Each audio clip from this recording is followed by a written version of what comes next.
One of the interesting things about psychological health, specifically emotions, is that they don't develop at the same rate that you do biologically. That means that you could have a 50-year-old in great physical health, but they have the emotional fitness of a 30-year-old.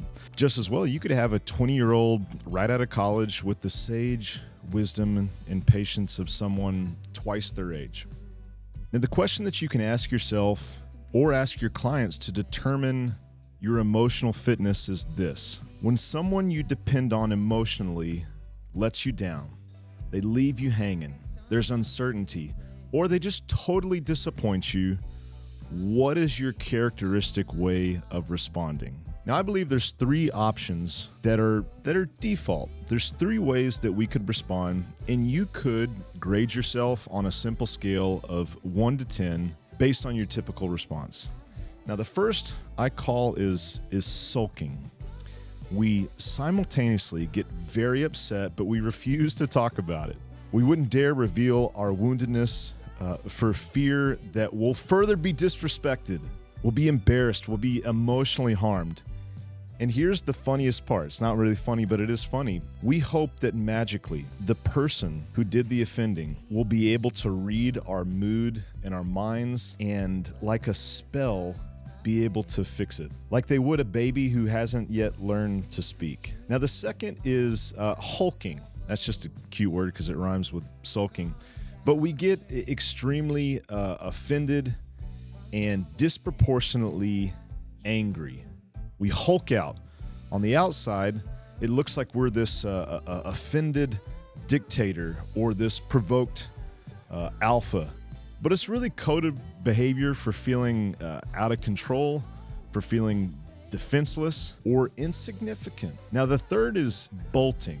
At the precise moment where we feel vulnerable to another person's actions, we bolt. Now, that could be physically, or it could just be symbolically.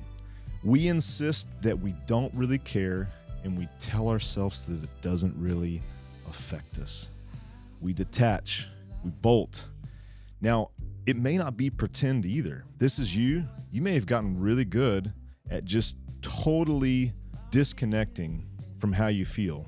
And chances are that may be because it just feels too intolerable, too much of a threat to feel that way. And so it would be better to just not feel anything at all. Now, if you scored high on one of those three, I think that's really exciting. And it's not because I want you to struggle, but because the identification of where you are weak is exactly the blueprint of where you should focus. And each one of these things can be trained. And before we start to postulate how you could train for that, let's look at what it would be like to be emotionally fit in each one of these categories that we've described. The first sign of an emotionally fit adult is the ability to communicate. That's the opposite of sulking.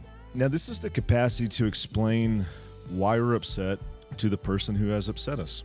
Further, to believe that finding the words to express will not further produce embarrassment or disrespect, but alleviation of the feelings themselves. Now, the second sign of an emotionally fit adult is the ability to stay calm. The emotionally fit adult knows that aggressiveness is always an option down the line. This gives them the confidence not to shout or get defensive immediately, but to give others the benefit of the doubt. The emotionally fit like themselves enough that they don't believe that everyone is out to prove otherwise. Third, the emotionally fit adult is capable of being vulnerable. They like themselves enough to be tolerant of their own weaknesses.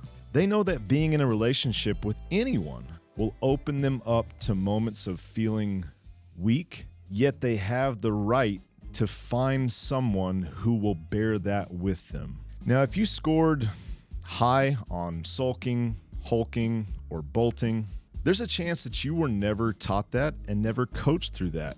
The good news is that each one of those can be trained, and because you're now aware of your default response, the next time you feel the tendency to sulk, to rage out, to go dead inside, you can try something different. This is field research. This is training just like any training. There's progression, and there's mistakes to be made. Also, like training, we submit ourselves to lots of reps because we know that it will make our life better to develop in this way. This has been a monumental statement about incremental change brought to you by the good people at BPR.